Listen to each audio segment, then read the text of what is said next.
Here's exactly how I film videos using the TikTok application. Check it out. Let's click this plus button and then check out the green screen, which allow you to customize your background, and then choose one picture you want to use for your background and set the timer for either 3 or 10 seconds as desired.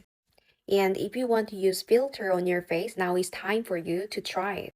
If you didn't set the timer, you could just press down this button to capture seconds of footage. Repeat this process to add more recordings. After filming, give your video a best title and add a caption to accompany it. Here is how I do. I also adjusted the position of the letters itself. And for the caption, I had to check all of the letters itself so that I don't have to make any mistakes. Right now, we could see I am, yeah, something like, but I am Hyein, so I adjusted. That's it.